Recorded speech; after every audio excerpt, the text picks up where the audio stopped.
Wa misluha sareng pantarna itu salat janazah sapertikeun mana sajdatut tilawati cenah eta tetep pantarna salat janazah teh sapertikeun sujud tilawah. Urang mataranya sujud tilawahna oge ari sujud tilawah teh kasunatan sujud nalika urang mendak ayat sajdah. Dina Al-Qur'an aya ayat sajdahnya anu digigirna sok aya ning sajdah atawa di luhureun ayatna aya gambar kieu ta gambar jiga munara eta teh ayat sajdah. Sunat sujud tilawah eta teh arosok tadarus mah sok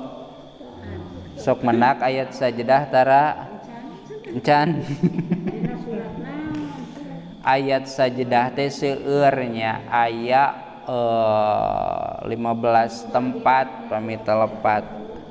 aya namian luhureun ayatna sareng digigirna ayat sajdah diantawisna ayat sajdah teh nu babari dina tungtung surah Al-Alaq kalla la tuti'hu wasjud waqtaribnya didinya ta aya atawa dina surah As-Sajdah eta oge ayanya fala ta'lamu nafsum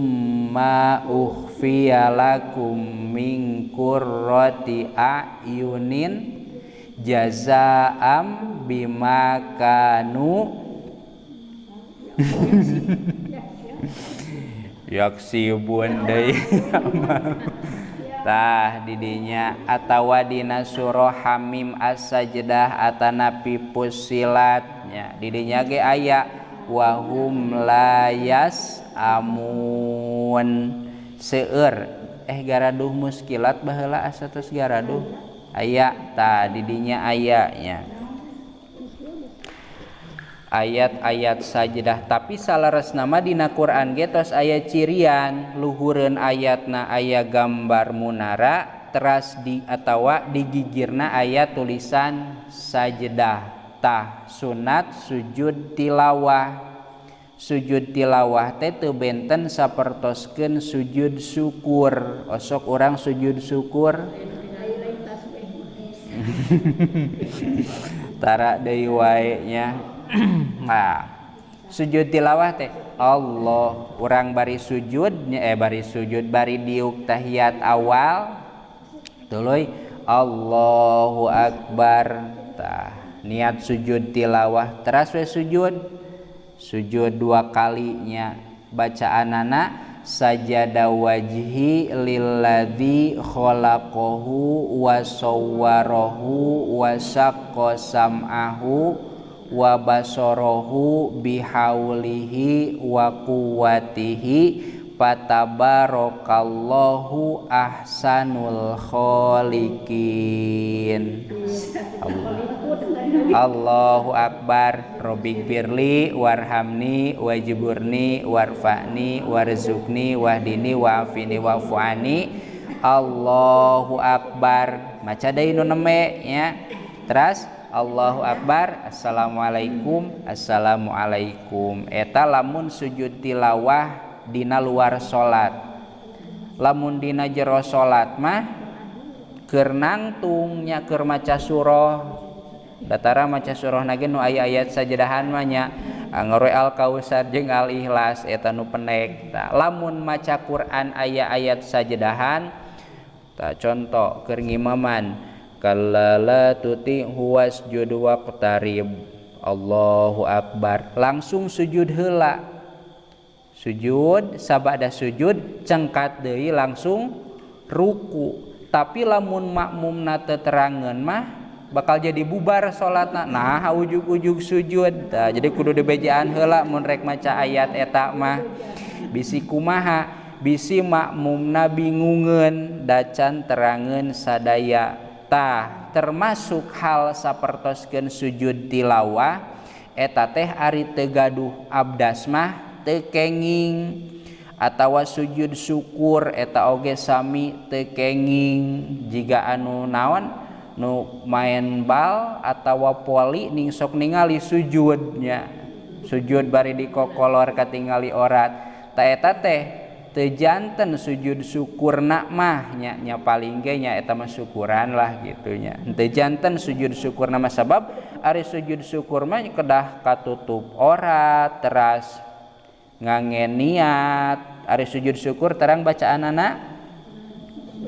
Robbi auzi'ni an ashkuroni matakallati an amta wa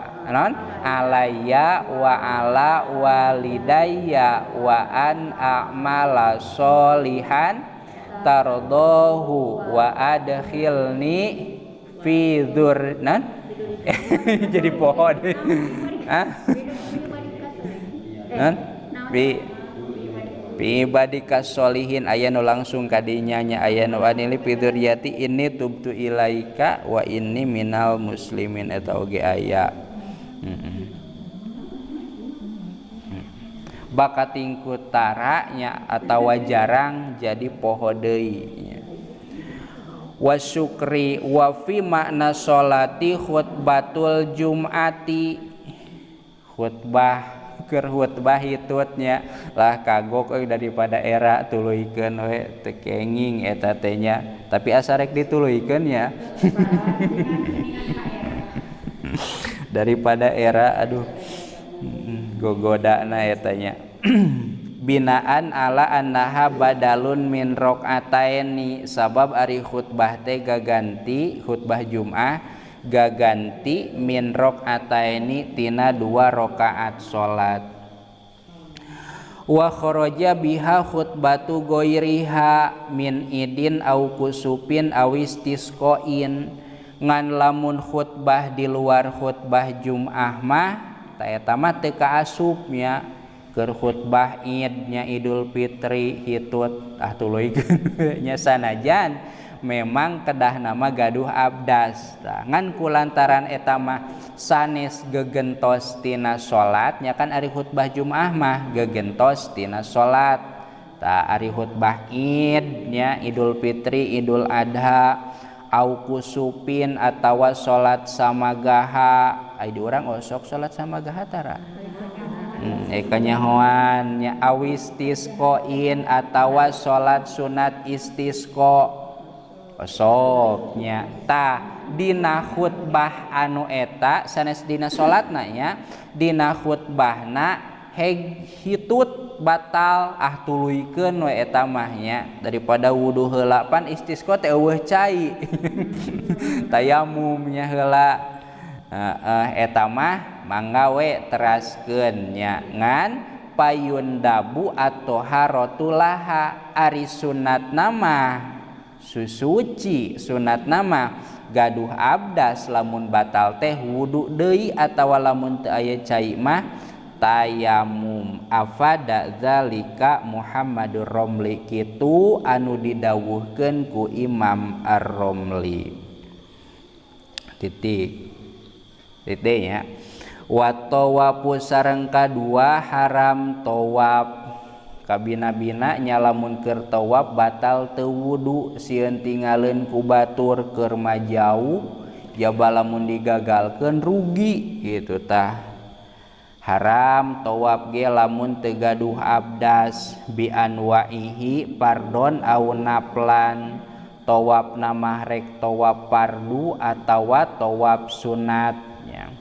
tawaf fardu dina umroh atawa haji anu fardu tawaf sunat dina umroh atawa haji anu sunat